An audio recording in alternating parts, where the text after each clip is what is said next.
히브리서 10장 19절에서 22절을 보시겠습니다. 그러므로 형제들아 우리가 예수의 피를 힘입어 성소에 들어갈 담력을 얻었나니 그 길은 우리를 위하여 휘장 가운데로 열어놓으신 새로운 살길이요 휘장은 곧 그의 육체니라. 또 하나님의 집 다스리는 큰 제사장이 계심에 우리가 마음의 뿌림을 받아 악한 양심으로부터 벗어나고 몸은 맑은 물로 씻음을 받았으니 참 마음과 온전한 믿음으로 하나님께 나아가자. 아멘. 세상 말세에 갈수록 사회적 심리 우리 사람들의 마음은 날로 불안을 더 느끼고 살고 있습니다. 과학적 힘을 빌려서 편안한 마음, 안전을 기하지만 오히려 더 불안은 심화되고 있는 것이 사실입니다.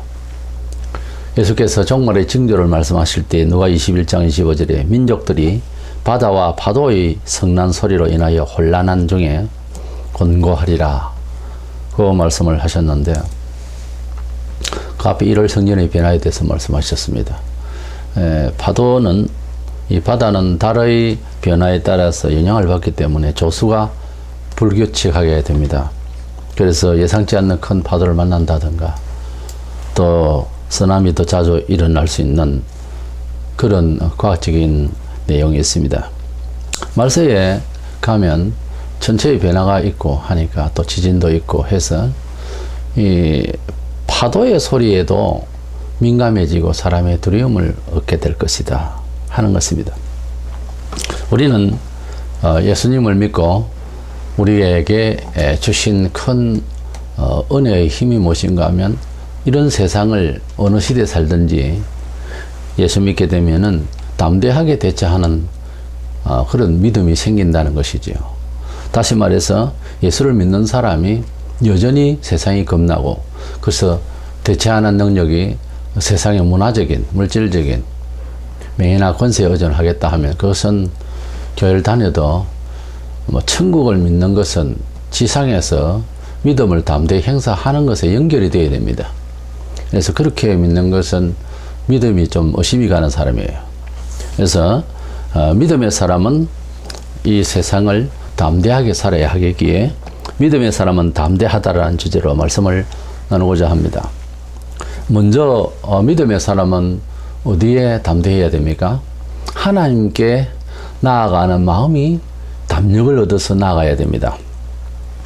우리 본래 죄인은 하나님을 바로 볼 수 없는 그런 공포를 가지고 있습니다. 출애굽기 33장 20절에 하나님은 나를 보고 살 자가 없음이니라 그렇게 말씀하셨어요.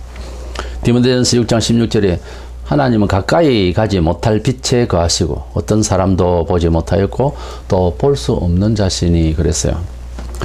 그래서 하나님을 우리가 직면한다고 하는 것은 불가능하고 이제 보면은 죽는 줄로 아는 그런 관계가 되어 있습니다.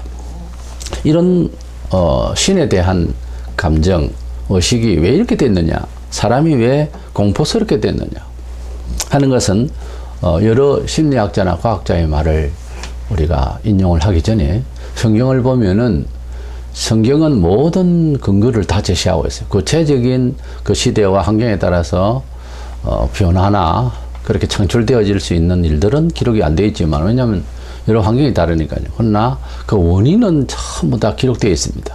하나도 빠짐없이 세상살이에 대한 원인은 성경에 다 있어요.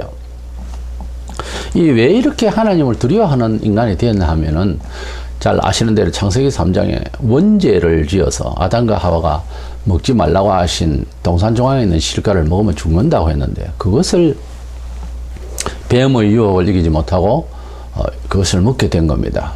이래서 사탄의 미혹을 받아서 사람이 하나님 앞에서 원죄를 짓고 두려운 존재가 되어버렸어요.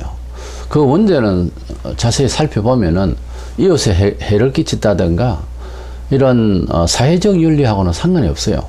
마치 지금 주일날 교회를 잘 다니고 예배를 잘 하는 교인이 되어야 하나님의 보호와 사랑을 받는다는 이런 신앙 원리, 원칙에서 볼 때에 불신자들은 주일날 꼬박꼬박 교회를 가야 되느냐, 1년에 사흘 첫발날 절에 가듯이 그런 식으로 가면 안 되느냐라고 생각을 하고 있고, 이 종교는 어느 도시에나 어느 나라에나 억지를 부리지는 않습니다. 자유롭죠. 그런데 하나님께서는 그렇게 마음대로 예배도 빼먹고 감사도 하지 아니하고 그런 식으로 살면은 하나님은 간섭을 하신다는 거죠, 말하자면.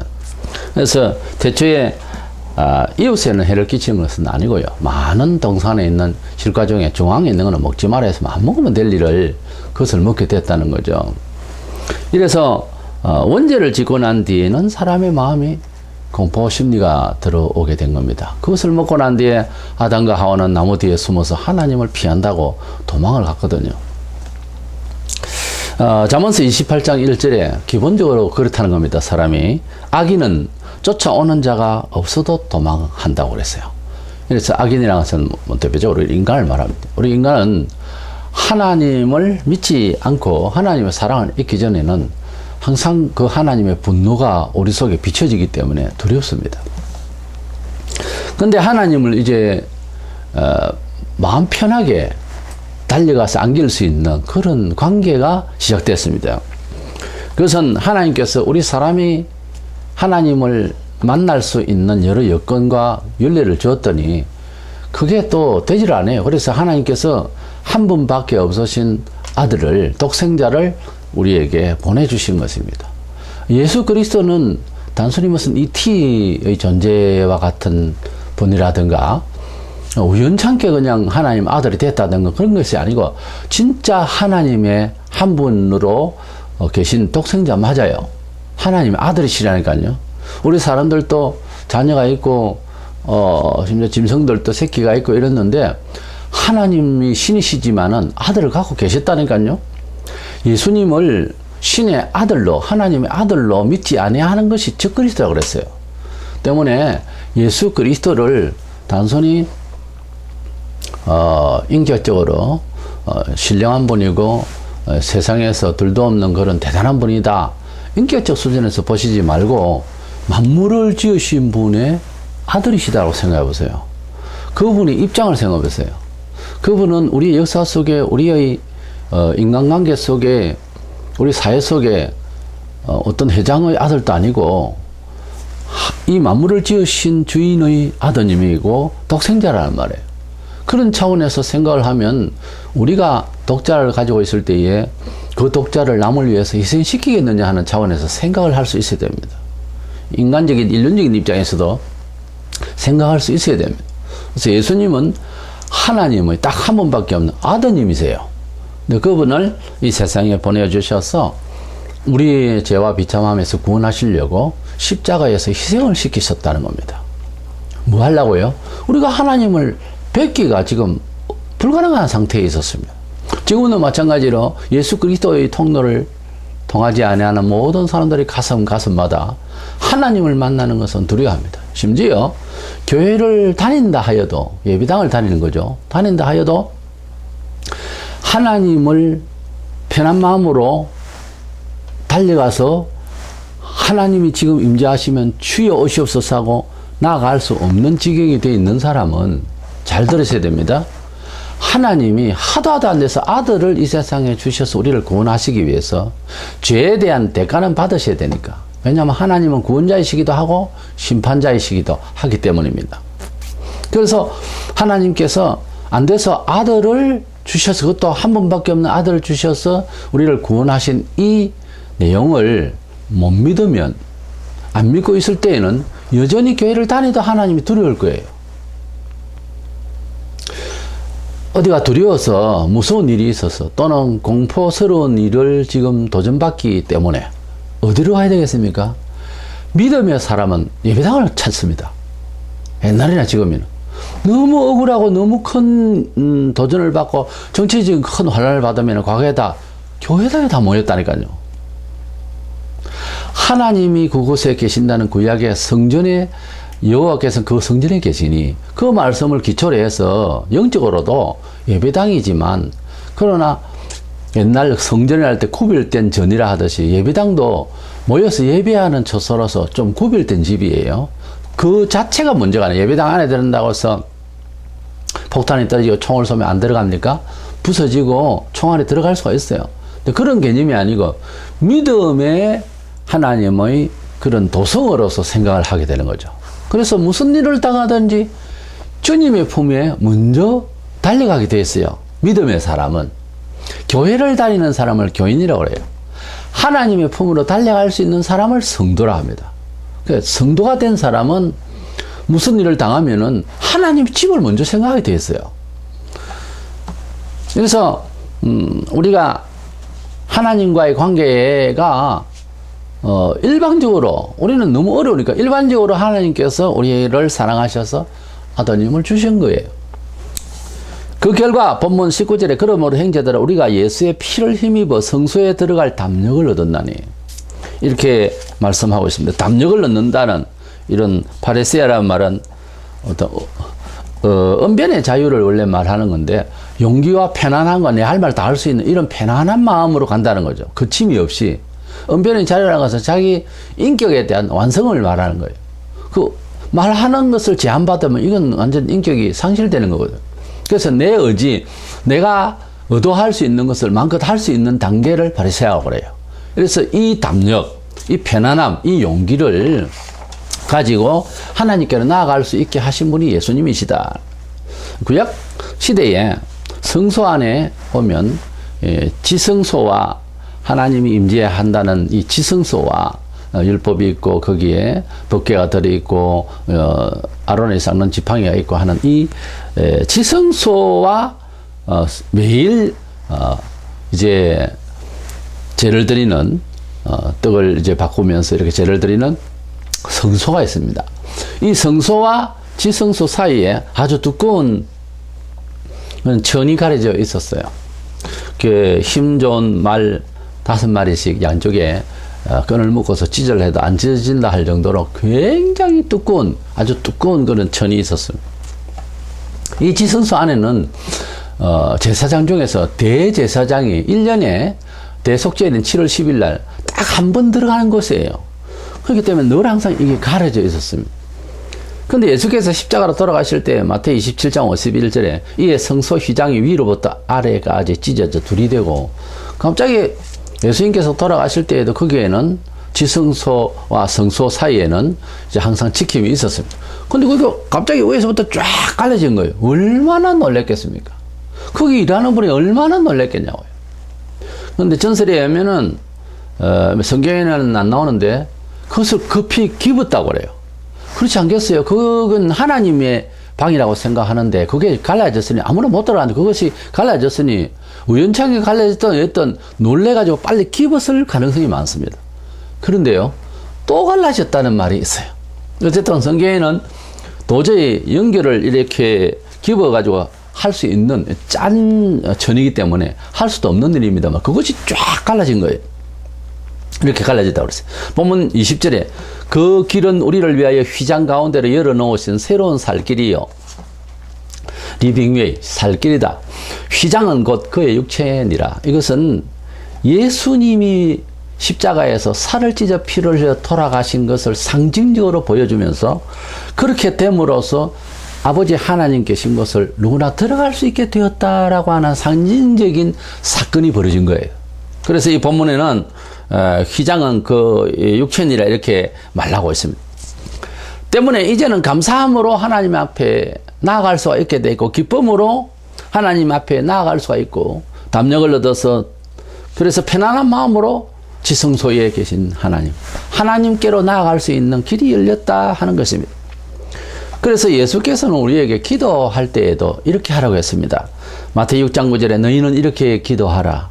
하늘에 계신 우리 아버지여 이름이 그렇게 여김을 받으시며 라고 하면서 하나님을 두려워하는 호칭을 하지 말고 하늘에 계신 우리 아버지여 라고 아버지라고 부르라고 했습니다. 아버지라고 부르는 것과 사장님, 대통령 각하 이렇게 부르는 공식적인 것은 그 집에도 아들이 있으니까요. 그렇게 자녀가 부르는 건 다르죠. 가정에서 가족적으로 사회에서 어떤 직함을 가졌더라도 집에서는 부모님으로 아버지, 어머니 이렇게 부를 수 있잖아요. 이래서 우리 예수 그리스도께서 오심으로써 희생되심으로써 살을 찢어 피를 흘려 돌아가실 적에 그 타이밍도 같게 휘장이 갈라진 이 내용은 하나님께로 우리가 나아갈 때에 심판하시는 신으로 볼 것이 아니라 아버지로 알고 나아가라는 겁니다. 이 입장을 분명하게 알고 믿어야 되는 거예요. 그러니까 두려워하면서 믿을 부분이 아니고 감사함으로 믿어야 할 부분이기 때문에 하나님을 안내하고 성도들을 그 믿음의 단계로 이끌어가는 지도자도 마찬가지로 하나님보다 자기가 더 엄포스럽다든지 이건 말이 안 되는 이야기예요. 하나님께로 인도하는 데 있어서 나도 즐겁지만 당신도 두려워하며 올 이유가 없다라고 하는 그런 정서로 그런 사실 자체로서 이끌어줘야 되고 또 나아오는 사람은 하나님은 그렇게 기쁘고 감사함으로 쉬운 마음, 편안한 마음으로 담력을 얻고 할 말 다 할 수 있는 은별의 자유의 마음으로 오라는 거예요. 이것이 바로 담력이라는 뜻입니다.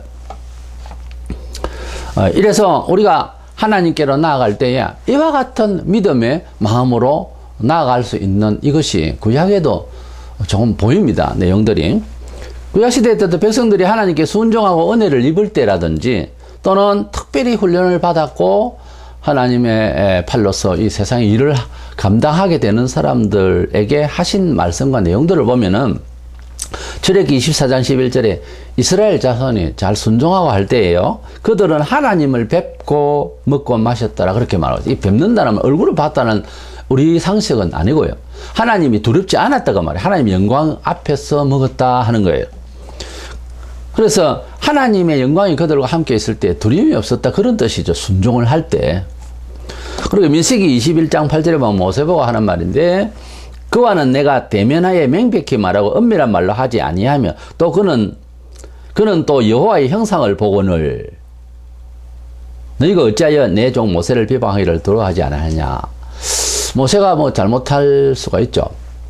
구약의 지도자들이 다 흠이 있습니다. 어떤 때는 우리 보통 사람보다 못한 실수를 했다는 경우도 사실 있어요. 근데 그것만 보고 그 사람을 비판을 하려고 하는 사람들에게 하나님이 하신 말씀입니다. 모세는 나하고 은밀하게 말하여 바로 대놓고 이야기를 서로 대면하면서 내 형상을 봤다. 이 말은 하나님의 그 영광 앞에 두려움 없이 바로 맞설 수 있었다는 거예요. 바로 앞에서 대화를 바로 할 수 있었다. 너희들은 모세를 통하여 이야기를 듣는 입장이고 처지지만은 모세는 나하고 바로 이야기하는 사이다 라는 겁니다. 그래서 우리가 무슨 부탁을 할 때에 뭐 선의의 뜻의 이야기입니다. 중간에서 역할을 해주는 사람이 있습니다. 그러면 내가 그 높은 사람을 바로 만나기에는 내 처지가 아니니까 또 죄스럽고 해서 껄끄러워서 말하자면 도저히 만날 수 없는 지경인데 중간에 어떤 분이 그 신임을 받는 사람이고 또 나와 절친하다면 이분이 가서 내 이야기를 좀 해주시오 하고 내가 중간에 부탁을 하게 됩니다. 그러면 이분이 가서 높은 사람에게 참 이렇게 내가 잘 아는 사람이 본심은 그렇지 않는데 큰 실수를 한 것 같고 그래서 욕심이 많아서 이번에 큰 실수를 한 것 같습니다. 어른이 좀 참으시고 봐주시지요. 이렇게 만약 부탁을 했을 때에 그런가 자네가 그렇게 또 덕을 입었던 사람인가 덕까지는 아니라도 참 괜찮은 사람이고 이웃관계가 좋은 사람입니다. 그런가 그럼 한 번 더 불러오게. 전에는 불러올 이유가 없었잖아요. 근데 불러오게 할 때 미안하지만 불러오게 하시는 어른에 대해서 이 중간 역할을 한 사람이 얘기를 해줍니다. 자네 이제 겁을 내지 말고 편안하게 나아가면 될 걸세. 그래 나와 같이 가게. 저기 겁이라면. 그러면 나는 자네를 믿으니까 어른을 만나 뵐 수 있는 마음이 생겼네 이제 하면서 찾아갈 수 있잖아요. 그래서 혼자 가면 두려운데 이분과 함께 가니 모든 정황을 들어서니까 편안한 마음이 되잖아요. 그래 가면서 그 어른이 아주 지극히 잘못하고 한 나를 품어줄 수가 있습니다. 자네 앞으로 그러지 말게. 얘를 봐서라도 이 친구를 봐서라도 난 자네를 이제는 믿겠네 라고 할 수가 있는 그림이 사회에 있을 수 있잖아요. 지금 우리가 예수를 믿고 하나님께로 나가는 상황이 그런 상황이에요. 근데 예수와 함께 그 아버지께 나아간다는 사람이 후들후들 떨고 있다면은 그분이 또 좋은 혜택을 주려고 무슨 사안을 이야기를 한다면 안 믿어요, 못 믿겠어요, 아유, 겁나요, 이러고 있다면 이게 안 믿는 것 아닙니까? 그래서 믿는다고 하는 것은 어떻게 보면은 편안한 마음을 가진 사람이라는 겁니다. 지상에 우리 살아가는 그리스도인들의 심장이 그래야 되는 거예요. 매일 세상에 뭐 이런 별것 다른 것에 두려워하고 이러면 하나님을 천지 만물을 주시는 하나님을 믿는 사람 자녀 맞습니까? 그래서 하나님께로 나아간다고 하는 것은 이스라엘 백성들 순종을 할 때 그 영광 앞에 있고 그 모세가 완전히 대면할 수 있을 만큼 참 훈련을 많이 받은 사람이지 않습니까? 지도자로서. 갑자기 그렇게 할 수 있는 건 아니고요. 그래서 하나님과 함께 하나님의 영광 앞에 하나님 형상을 보면서 먹고 대면할 수 있는 입장이 구약에도 있었거든요. 그 두려운 하나님이. 예. 그래서 하나님을 순종하고 하나님을 잘 믿으면 그때도 그랬어요. 지금은 안 믿는 걸 떠나서 예수 그리스도를 통하여 무조건 다 하나님께로 갈 수 있는 중매를 하셨으니까 중간 역할을 하셨어요. 중간에 담을 허시기 위해서 주님의 몸이 헐어진 거예요. 이 희생까지도 안 믿고 그 공로까지도 마다한다면은 벌 받아야지요. 그렇지 않습니까? 세월이 이렇게까지 얘기를 하고 하는데도 안 믿겠다. 하나님 사랑도 안 믿겠다는 거 아닙니까? 우리가 인간의 관계에서도 사랑으로 이제 대접하는 것을 무시해 보세요. 이것은 참을 수가 없습니다. 내가 사랑으로 하는데 이것을 무시하고 뭉개면은 아무리 사람이 선량한 사람이고 마음이 부드러운 사람일지라도 각을 세우고 화나죠. 사랑을 무시한다. 이건 참을 수가 없는 얘기. 하나님께서 이 세상을 이처럼 사랑하셔서 독생자를 주셨다 했는데 이걸 마다하고 있는 거예요. 지금 현재 세상이. 우리가 하나님께 그러면 나아갈 때에 어떤 마음으로 그냥 뭐 하나님께로 나아갈 때에 대조금씩 그냥 쑥쑥 들어갑니까? 그건 아닙니다. 어떤 차림이 있어야 되겠죠. 어떤 변화, 어떤 마음가짐은 있어야 되지 않겠어요? 우리가 똑같이 어떻게 갈 수 있겠습니까? 두려운 마음으로도 갈 수도 없고요. 그만한 마음으로도 갈 수가 없지 않습니까?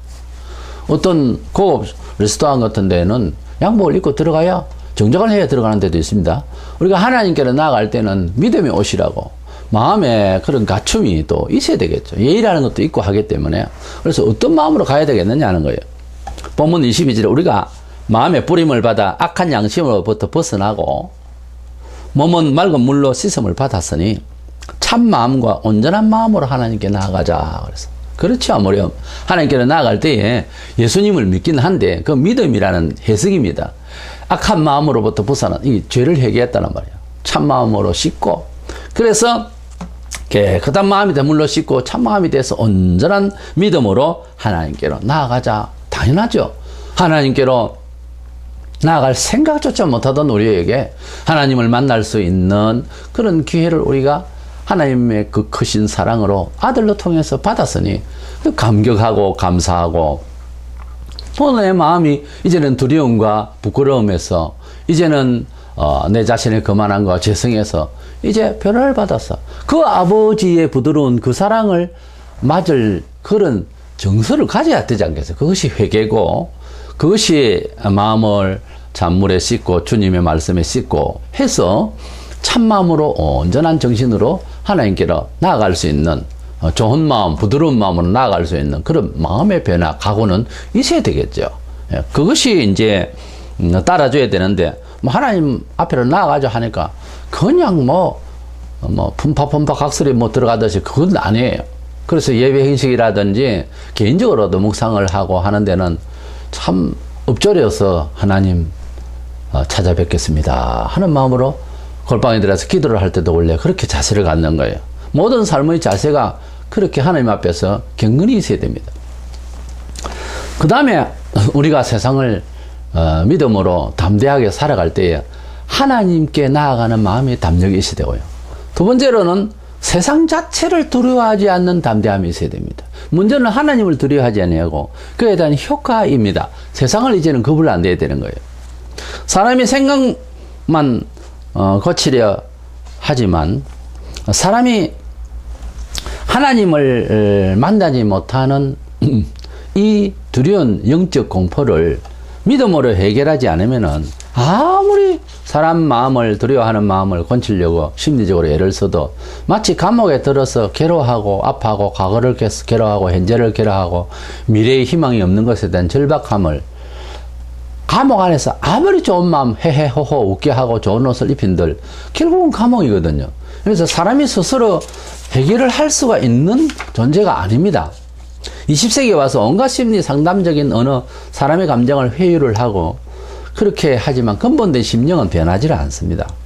우리가 경험할 수 있고 가능성이 있지만 사람의 마음을 감싸주는 말들, 그러나 설교자는 그것을 통해서 효과 본 것 같지만 사실은 영혼을 어찌할 수는 없는 겁니다. 인생이 불안한 근본 원인을 인간 스스로에게 기술을 찾고 그래서 사랑 감정을 건드린다고 해서 영혼이 변화를 받는다고 착각을 하면 안 됩니다. 하나님이 사람을 지으셨기 때문에 하나님의 대책을 처방을 받아야 되는 것입니다. 사실 최고 두려워해야 할 자는 하나님이시죠. 왜냐하면 그분이 심판주시니까. 근데 그분을 이제 아버지로 부르게 된 자녀라면, 야, 뭐 1장 12절 13절 우리는 자녀라고 그러거든요. 자녀라면 아버지라 부르게 된다라고 했어요. 그러면 아버지로 부르게 된 하나님을 만났으면 이 세상은 아무것도 아니죠. 그에 비하면. 하나님은 아예 면전에 갈 수도 없는, 나를 보고 살짝 없다고 했는데 그분을 이제 아버지로 알고 맞을 수가 있고 맛볼 수가 있는 사이라면 세상이 어떻게 겁이 납니까? 말이 안 되는 얘기예요. 시편 56편 11절에 내가 하나님을 의지하였은즉 두려워하지 아니하니 사람이 내게 어찌하리이까. 이게 정상적인 정서예요. 제일 두려워해야 할 분을 이제 두렵지 않는데 뭐가 겁이 납니까?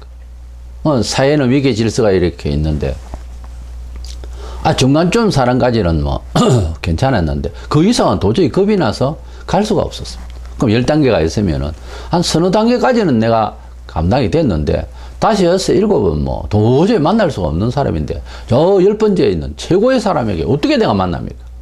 그런데 그 큰 사랑으로 최고의 제일 높은 자의 사람과 친근하게 되었고 부자지간에 되었고 이렇게 이제 양자의 입적을 하고 완전히 권세를 얻었다. 그러면 이제 그 밑에 있는 사람들 왜 겁을 내야 됩니까? 원리가 그렇잖아요. 그건 이해가 가는데 마음이 그게 잘 안 되죠. 예.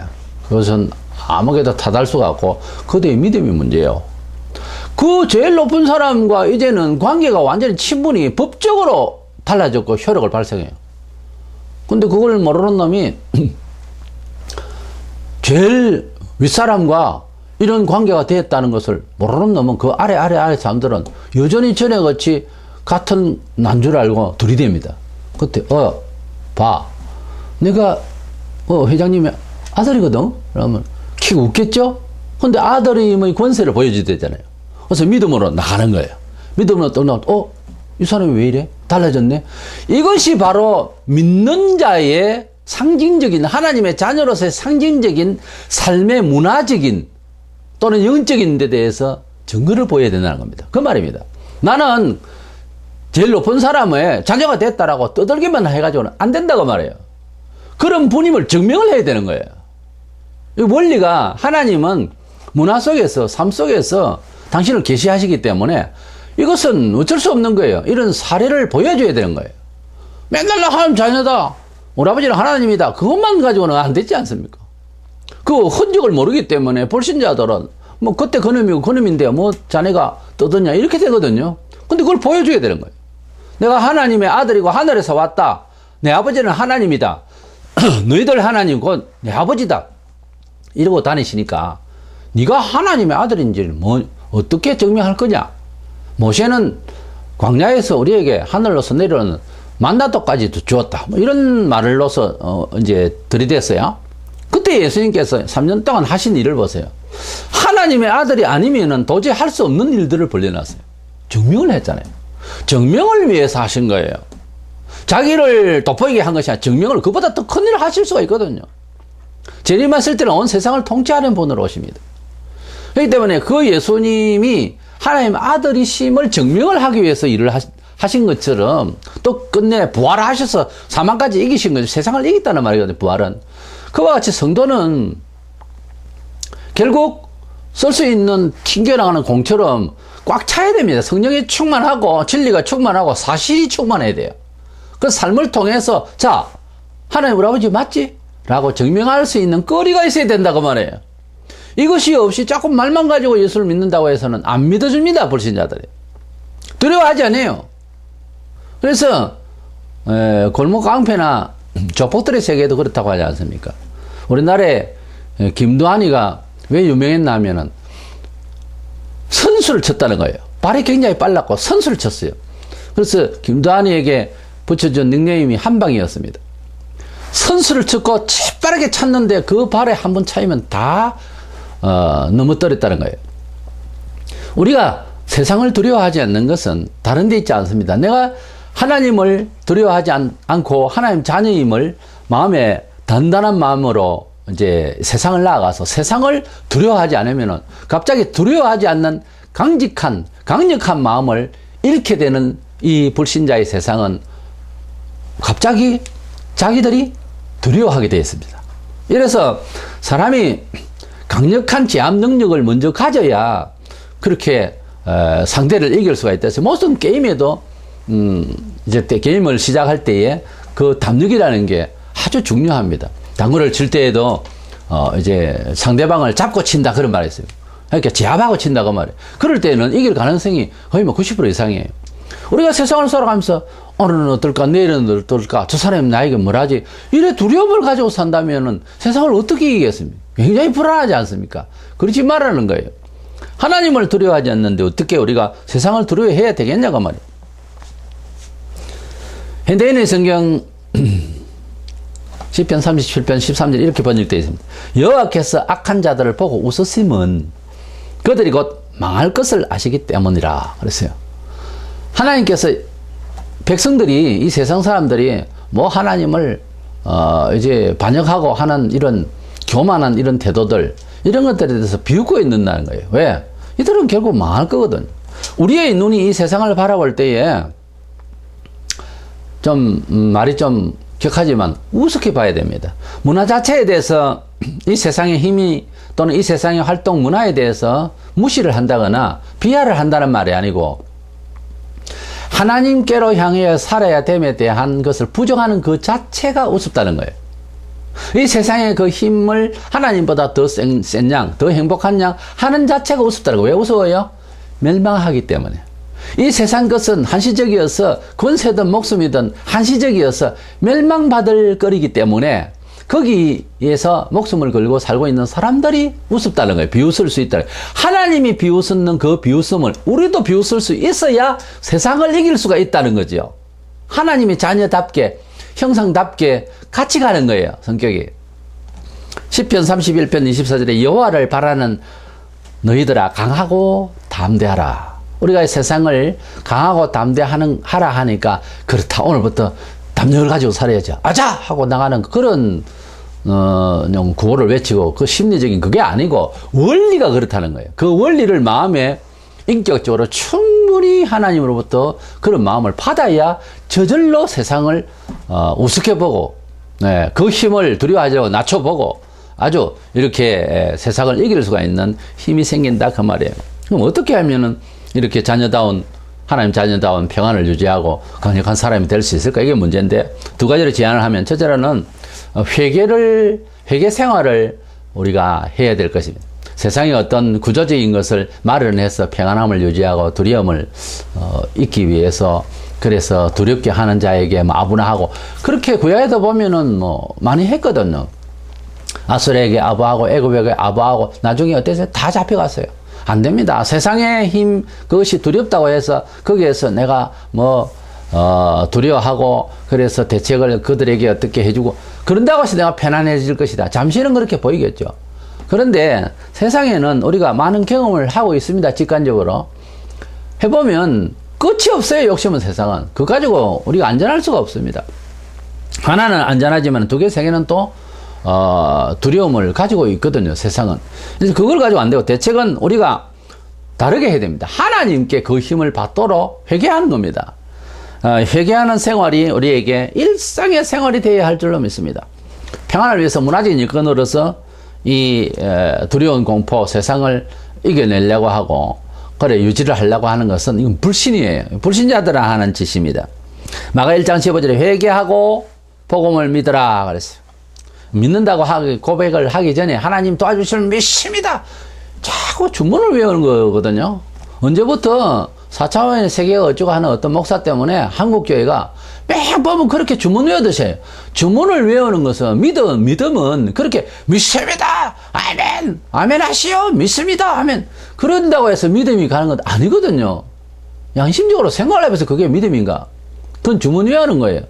그래서 제가 말씀을 드릴 수 있다면 믿음은요, 믿는다, 믿습니다. 이래 믿는다기보다 믿어지는 거예요.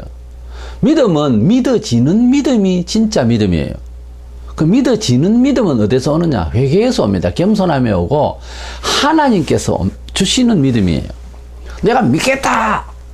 믿겠다! 예수 믿으라 하니까 또 막 그렇게 나아가는 것은 과정이 없이 하나님 앞에 선이 보여야 될 양심적인 문제는 해결하지 아니하고 믿는다는 내용이기 때문에 잘못된 거예요. 그것이 우리 한국교회 수십 년을 지금 가고 있는데 적극적 사고방식이니 믿음을 외치라니 부르짖으라니까 목이 아프도록 부르짖기. 그냥 성경에 원래 부르짖으라는 말은요, 원래 뒷면에 무슨 말이 있냐면 너희 죄를 통회하라고 말입니다. 부르짖으라니까 가만 지르면은 하나님이 기가 먹어서 못 듣는 건 아니거든요. 우리가 어떻게 하면 그 믿어지는 믿음을 가질까? 회개예요. 베드로가 왜 사도입니까? 예수님께서 예언하시고 한 말씀을 귀담아 듣고 있다가 자기가 예수님을 부인하고 나는데 닭이 울고 나니까 그 말씀이 생각나는 거예요. 닭 울음을 통해서 도화선을 해서 기억이 나는 거예요. 그 말씀 앞에 즉각 통회를 했습니다. 죄를 생각나서 즉각 통회를 했기 때문에 사도였어요. 죄가 생각이 나서 실실 피했던 가룟 유다는 결국은 그 양심적인 행동도 아니에요. 결국은 좌절이에요. 죄가 생각날 때 즉각적으로 빠른 시간, 순간적으로 빨리 해결하는 게 제일 좋습니다. 우리 사회 관계 어떻습니까? 뭐 잘못되고 실수될 수 있어요. 그때 미안스럽다고. 미안스러운 게 아닙니다. 미안합니다 해야 됩니다. 서울 피하는 거예요. 잘못된 걸 앞에서 말을 하니 자존심 상해서 엉뚱한 소리를 자꾸 표현하고 미안스러운 거 아닙니다. 미안한 겁니다. 말을 바로 해야 되는 거예요. 그래가지고 그냥 네가 내보다 뭐가 잘났는데 다 두고 보자. 이러고 다음에 또 뭐가 상대방이 잘못하면 너 말이야 전에 나보고 잘못했다 그랬지. 이런 식으로 따질 수는 있어요. 그런데 그대의 영혼은 점점 악해집니다. 하나도 은혜 받을 수 없어요. 그런 마음은.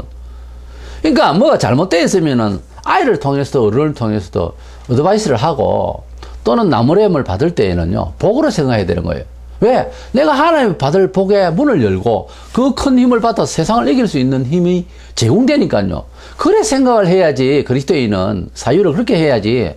일일이 인격적으로 대처하고 들이받으면은 본인 자신이 하나님과의 관계가 원만하게 안 되니까 세상을 두려워하고 골치 아프게 산다니까요. 두려워한다고 문을 꼭꼭 닫고 두려워한다고 해서 벌벌 떨고 있는 것만 두려움이 아닙니다. 하나님의 은혜로 못 사는 게 전부 두려움이에요. 세상의 물질을 의지하고 세상의 명예를 의지하고 세상의 모든 사람들과의 관계 또는 세상의 문화 조건 토굴 안에 들어가면 살 수 있을 것 같고 아니다. 비싼 비행기를 만들어서 벨나라 가서 숨어야지. 거기 가 있어도 하나님 끄집어낸다고 그랬어요. 아니야 바다 밑에는 못 오실 거야. 해저터널을 들고 거기에 집을 짓고 살아. 그것을 또 끄집어냅니다. 세상적인 거 가지고서 세상을 이기겠다. 안 되는 거예요. 하나님께서 우리에게 믿음의 은혜를 주셔서 마음에 안전한 그런 피난처를 주셔야 반석이 돼서야 되지 세상적인 것으로서는 안 됩니다. 회개가 필요한 그런 초크를 받을 때에 즉시로 회개되면 다윗도 나단 선지자를 통해서 바로 당신이 죄인이라고 하는 지적을 받았을 때 그 자리에서 회개했어요. 나중에 회개하겠다. 그래 참 내가 잘못됐지. 그래 알았다 가라 하고 혼자서 뭐 한 며칠 꽁꽁 앓다가 양심이 꽁꽁 앓고 그 양심도 희한한 것이 며칠 꽁꽁 앓다가 버리면 또 뭐 문이 채버려요. 별로 부끄럽지도 않고. 그렇게 한 번 사람을 해친 사람은 두 번 해칠 수 있고 한 번 죽인 사람은 그 다음에 또 죽일 수 있는 가능성이 있다고 그러잖아요. 경험이 경험을 부른다 하거든요. 이 양심이라는 게 무서운 거예요. 그러다 나중에 우리가 표현하기를 양심이 굳어진다 그러잖아요. 양심이 화인을 맞은 사람이라고도 하고. 이러니까 우리 양심이 살아있다는 말은 회개를 즉각적으로 할 수 있다는 그런 정서를 말해요. 회개가 잘 안 된다 이 말은 나는 왜 회개가 은혜가 없을까? 나는 왜 눈물로 회개하고 하나님 앞에 잘못했다 하는 내 입술의 고백이 원만하게 안 나올까? 뻔해요. 그동안에 그런 조언을 하나님이 하셨는데도 마음의 문을 닫아서 그래요. 그래서 방법을 잘못 선택한 거죠. 우리 모든 사람이 세상으로부터 살아가는 여러 가지 방법은 있는데 성질은 같아요. 세상적이었다 이 말이죠. 그러니까 자꾸 하나님께서 놀라운 신비적인 경험, 하나님께서 주시는 어떤 힘의 무기, 이걸 받을 수 있는 기회를 자꾸 외면한 거예요.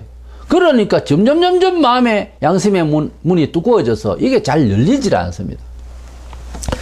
우리가 하나님 앞에서 세상을 이길 수 있는 힘을 받는 것은 우리 하나님께 먼저 적합해야 되겠죠. 그래야 하나님 주시는 힘을 받아서 세상을 이깁니다. 계시록 2장 21절에 또 내가 그에게 회개할 기회를 주어서되, 하나님은 뭐 회개를 하라니까 물론 오늘 아침부터 회개하러 가야지, 산에서 기도를 하든지 교회당에서 기도하든지 오늘 나는 회개하리라.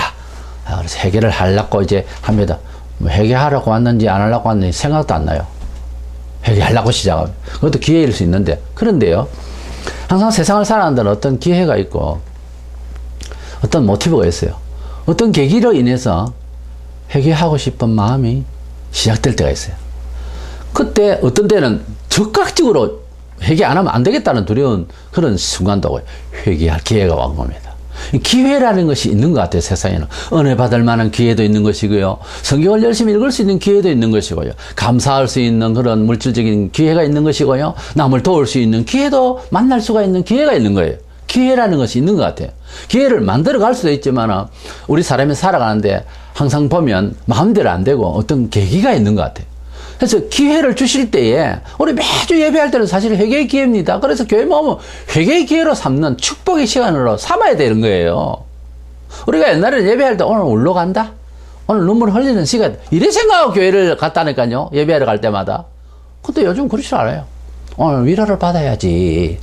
그래, 위로를 받아야 되지만은 하나님으로부터 위로를 받는 그릇을 만들기 위해서 회개할 생각을 해야 될 것 아니에요.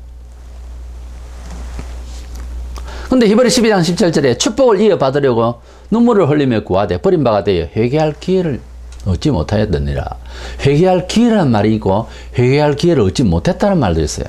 그래서 이 회개라고 하는 것은 하나님께서 말씀을 통해서 부르시는 어떤 순간이고 개인적으로 공동체적으로 부르시는 순간인데, 심령으로 양심으로 촉구합니다. 알아듣는 말들로서 너는 죄인이다, 너 지금 잘못하고 있다, 믿음이 강성하지 못하고 연약하구나, 반성해라, 이런 것들에 대한 이 촉구를 줘요.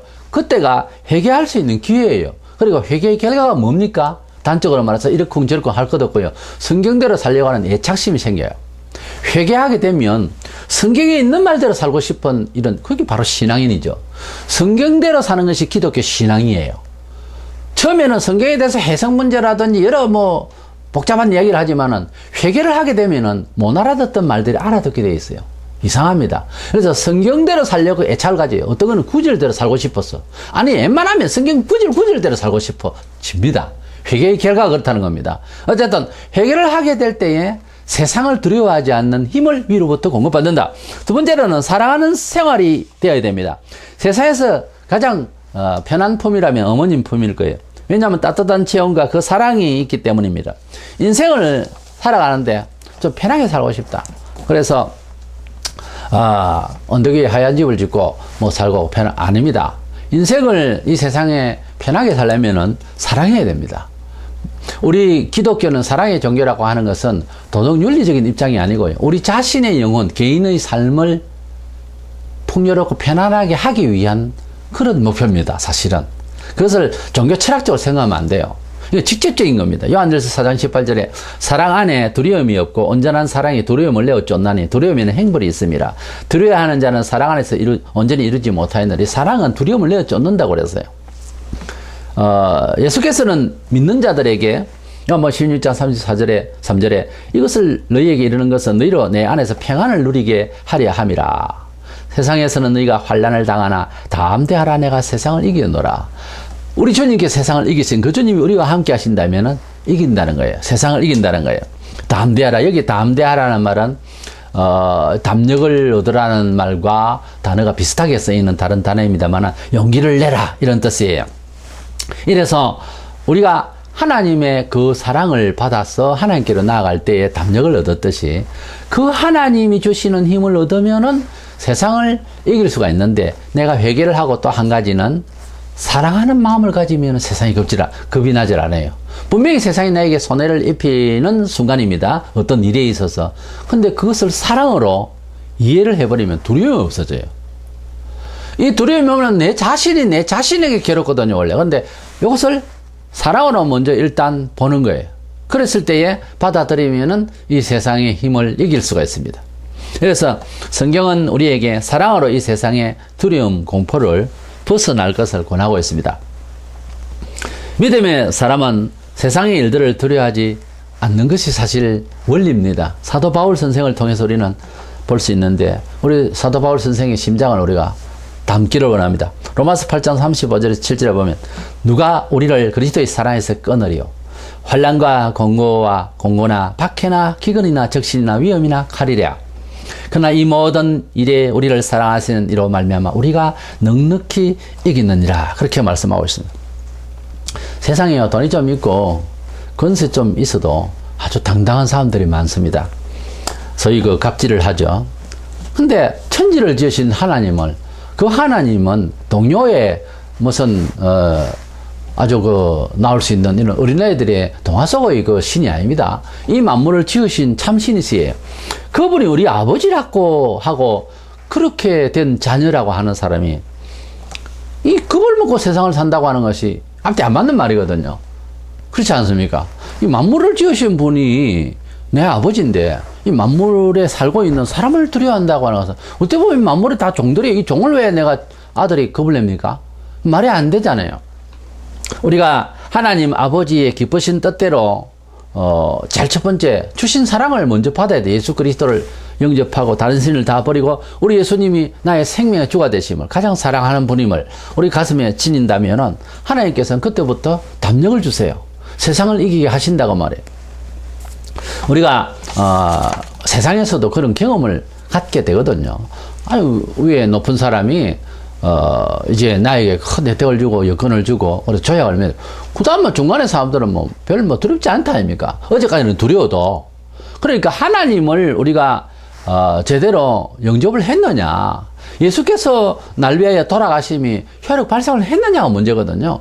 이것은 회개입니다. 그 회개를 통해서 이제 해보니 그 하나님이 나를 얼마나 조건 없이 사랑하셨는가를 두고 이 세상을 또 우리가 사랑을 하게 되면은 우리 마음속에 두려움이 없어진다는 겁니다. 첫째 조건이.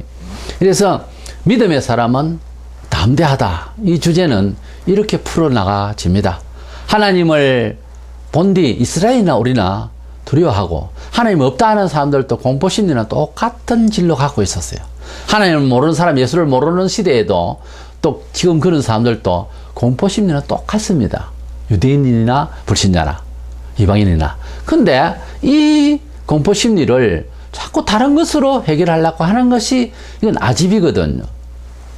그래서 이러한 것을 버리고 하나님의 그 사랑을 받아서 누리고, 또 하나님께 언제든지 이미 내 마음이 잘못 믿고 있는 것, 부족한 믿음은 있어도 얼마든지 생기거든요. 그래도 하나님의 아들을 믿는 자에게 하나님 자녀라고 하는 선포를, 법적 효력을 발생시켜 버렸어요, 벌써. 그렇기 때문에 항상 두려워하지 말고 하나님 아버지께, 불효자식이라도 자식이고 당자가 집에 돌아갈 때 그 아버지가 품어주는 것처럼 하나님은 언제나 우리를 받아들이십니다. 그래서 회개하는 마음, 그것이 가장 좋은 거고 묘약이고 상책입니다. 그리고 이웃을 사랑할 수 있는 마음을 가질 때 세상은 절대로 하나님 자녀를 두렵게 하지 못할 것이며, 우리가 이 세상을 다스리는 왕권적 영역을 우리에게 주셔서 세상을 넉넉히 이긴다고 하는 사도 바울 선생의 그 심정을 우리가 함께 살아갈 수 있기를 주의 이름으로 축원합니다.